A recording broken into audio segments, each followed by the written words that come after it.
Desligue o ruído e conecte-se aos factos. Temos 10 estadias num dos hotéis de luxo Alma Lusa na Comporta. 2 adultos, 2 noites. Assine hoje o Observador com até 58% de desconto e habilite-se a ganhar. Tudo em observador.pt.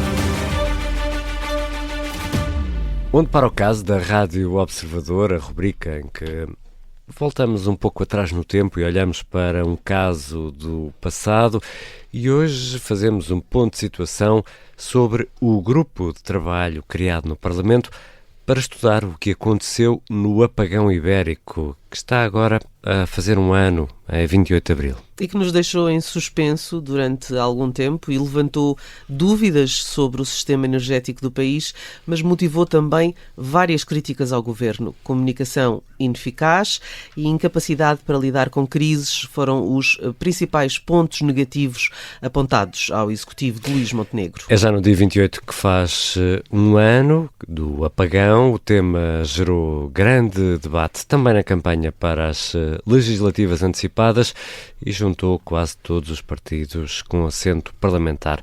Hoje recordamos aqui na Rádio Observador, num episódio de Onde para o Caso, com a edição do jornalista Carlos Pedro. Afinal, em que ponto estamos nesta história? Estávamos a 28 de abril do ano passado, eram 11h33 de uma segunda-feira perfeitamente normal, quando foi-se abaixo a luz. À hora certa, era anunciado na Rádio Observador. Jornal do Meio-Dia na Rádio Observador com o Vasco Maldonado Correia. Começamos com um apagão geral. Vasco, várias zonas do país estão sem eletricidade. Há registro de cortes de eletricidade em várias zonas do país, de norte a sul de Portugal. Na altura, mal sabíamos nós que estávamos perante um apagão generalizado na Península Ibérica. Portugueses e espanhóis estavam sem acesso à eletricidade. O cenário era de facto estranho, complicado e caótico, como relatou a Rádio Observador ao longo de todo o dia. Vamos mais uma vez para a rua, mais uma vez ao encontro do José Rafael Lopes, que nesta altura, José, podes dar mais informações sobre o trânsito, a situação na rua, o que estás a conseguir ver ao longo destes últimos minutos. Uma situação, Vasco, que está mais caótica, os sinais continuam todos desligados, ou seja, os carros acabam por ter de fazer manobras bastante mais arriscadas e este acaba também por ser um problema para os peões. E o que eu acabei de experienciar é precisamente uma dessas situações. E tenho comigo aqui a senhora, chama-se Ana Lopes, está acompanhada pela filha que é uma criança e também por um carrinho de bebê e esteve ali largos minutos junto à passadeira antes de conseguir passar porque não há sinais. Sim, as pessoas dão por adquirido que está tudo a funcionar e não está. E foi preciso um senhor pôr-se no meio da estrada para mandar parar os carros para nós passarmos. Uma hora depois da eletricidade cair, surgiu a primeira reação do Governo pela voz do Ministro da Presidência, António Leitão Amaro, que apelou naturalmente à calma sem adiantar grandes explicações. Mas o mesmo, Carlos, não se pode dizer de outros elementos do Governo, por exemplo, Castro Almeida. Ainda só que o Ministro da Coesão Territorial admitiu que se podia tratar de um ciberataque. A dúvida foi prontamente desfeita, pouco tempo depois, pelo Centro Nacional de Cibersegurança, que rejeitou essa possibilidade. Lembramos-nos bem da polémica criada pela comunicação do Governo, com muitas críticas por parte dos partidos que, naturalmente, queriam esclarecimentos. Tal como milhões de portugueses, como íamos percebendo nas ruas, mais tarde, investigadores do Media Lab do ISCTE lançaram um relatório a considerar que a ausência de comunicação institucional eficaz por parte do Governo contribuiu, de facto, para a especulação e difusão de desinformação. A verdade é que, muito pouco tempo depois, chegou à redação a notícia de que tinha sido marcado um Conselho de Ministros extraordinário. Pelo meio, iam também surgindo informações e reações, por exemplo, a REN, que alertava que a normalização da rede poderia demorar até uma semana, chegou a ser dada essa informação.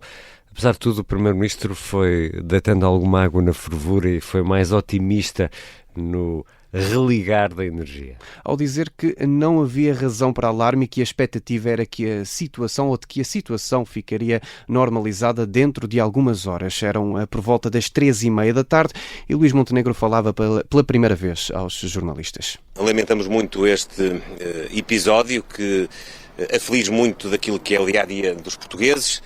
Sabemos que a origem não teve lugar em Portugal e desde a primeira hora que o Governo vem acompanhando com todas as autoridades nacionais e internacionais esta situação. A nossa expectativa é que ainda hoje toda a situação seja restabelecida. Quase 6 horas depois, e já com a energia a voltar a todo o território de Portugal continental, Luís Montenegro chama os jornalistas a São Bento e faz uma comunicação ao país. O Conselho de Ministros decretou a situação de crise energética, o que possibilitou que durante todo o dia fossem tomadas medidas de afetação prioritária de fornecimentos a serviços essenciais e respectiva operacionalidade. Ficou também a certeza de que o tema teria todos os pratos tirados a limpo. Surgiram várias hipóteses ao longo deste quase um ano. Foram também aparecendo várias respostas, mas, Carlos Pedro, vamos então às causas do apagão. Ficou desde o início patente a ideia de que Portugal não teria responsabilidade no apagão. O Primeiro-Ministro lembrou isso na primeira declaração que fez aos jornalistas e há menos de um mês saiu o relatório da Rede Europeia de Gestores de Redes de Transporte de Eletricidade que aponta para oscilações, lacunas no controle de tensão e de potência reativa e também diferenças nas práticas de regulação de tensão. Foram alguns dos pontos apontados como fatores para aquele apagão de abril do ano passado. Um relatório que não aponta também qualquer responsabilidade política.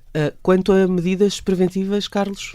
Foi por isso dito que foi criado na Assembleia da República um grupo de trabalho para estudar estes fenómenos e propor medidas para evitá-los.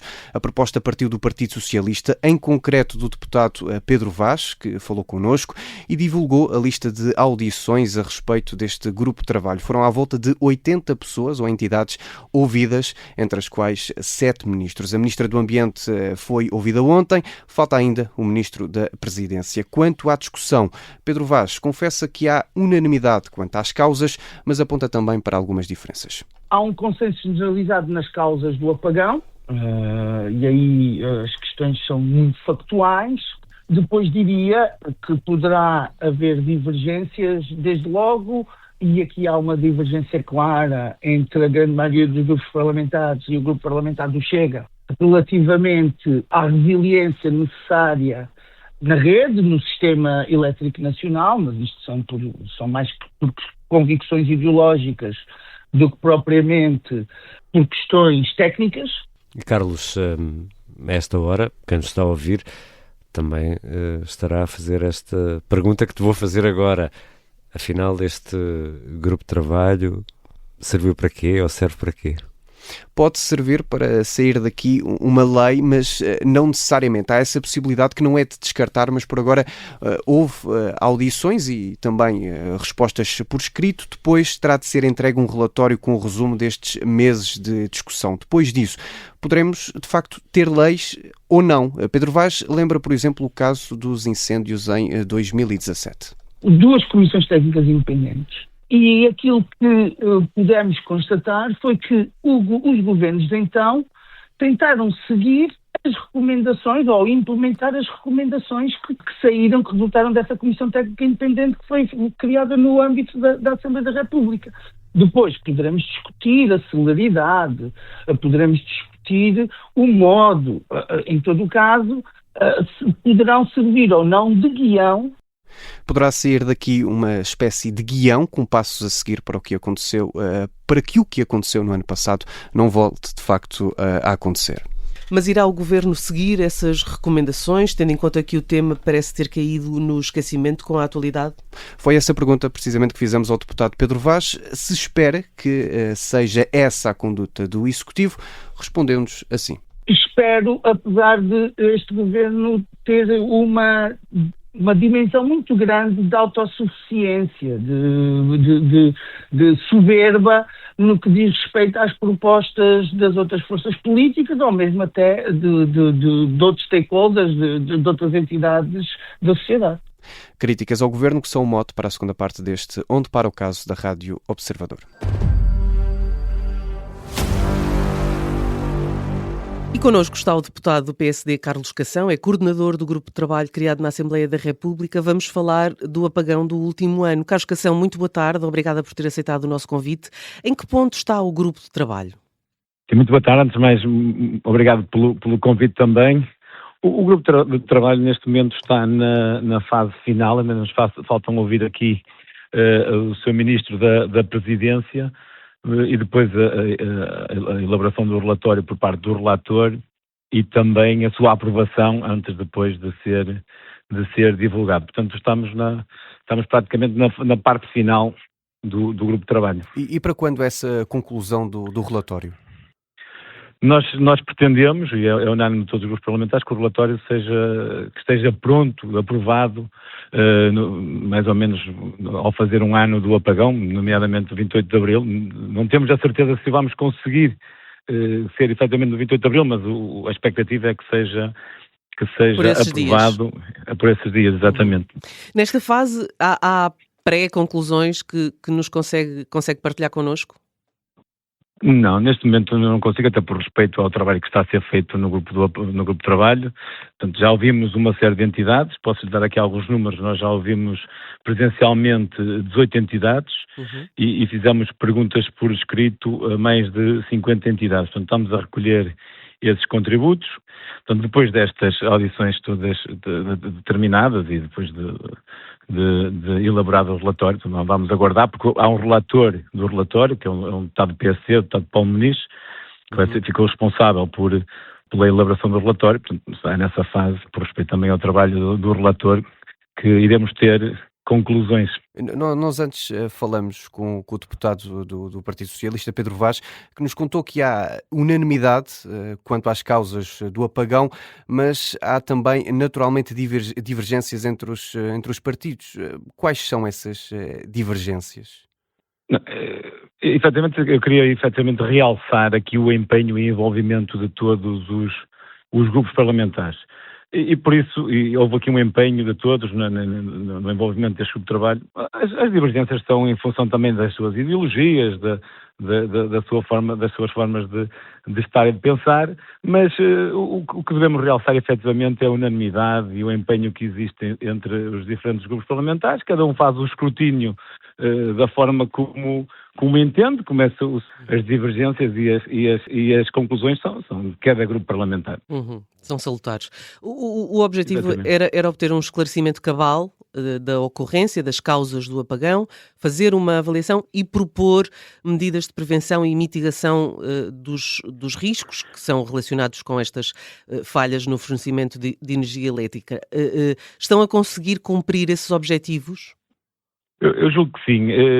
As nossas audições, também dá aqui uma palavra às entidades que nós temos ouvido, têm sido esclarecedoras, tem havido uma disponibilidade total das entidades que nós acordámos, também foi acordado entre os diferentes grupos parlamentares quais as entidades a ouvir, quais aquelas que eram ouvidas presencialmente, quais eram as que colhíamos contributos por escrito, também as perguntas que cada partido fez a cada entidade em particular, e portanto houve aqui um trabalho de muito esclarecimento, portanto também dar aqui uma palavra às entidades que mostraram disponibilidade total para efetivamente nos esclarecer. Portanto, e depois deste esclarecimento, há aqui situações em que nós percebemos que as coisas, cada entidade, no fundo, fez ali uma fita do tempo de como foi o seu dia, o dia 28 de Abril, e também, claramente, que foram questionados por vários grupos parlamentares, algumas sugestões de melhoria a tirar desse dia. Eu acho que todos tiramos essas conclusões e cada um de nós também tem as suas sugestões de melhoria.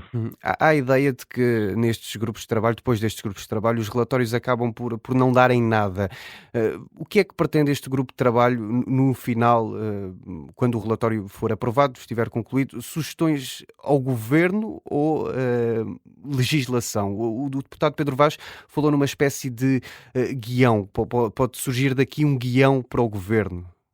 Eu julgo que sim, este grupo de trabalho vai muito nesse sentido. É um guião que pode depois cada grupo parlamentar ter alguma iniciativa parlamentar, algumas sugestões ao Governo. Portanto, depois há aqui efetivamente um empenho de todos os grupos de trabalho, de todos os grupos parlamentares, de concluirmos este trabalho com sucesso, e ele vai ser conseguido, tenho a certeza absoluta, e a partir daí, depois também cabe a cada grupo parlamentar tomar as suas iniciativas legislativas em função das conclusões do relatório. E de toda a experiência que tivemos e todas as audições que fizemos durante este tempo. Ficamos a aguardar então. Obrigada, Carlos Cação, deputado do PSD, por ter participado neste episódio de Onde para o Caso da Rádio Observador. A edição foi do jornalista Carlos Pedro. Nós regressamos para a semana. Até lá.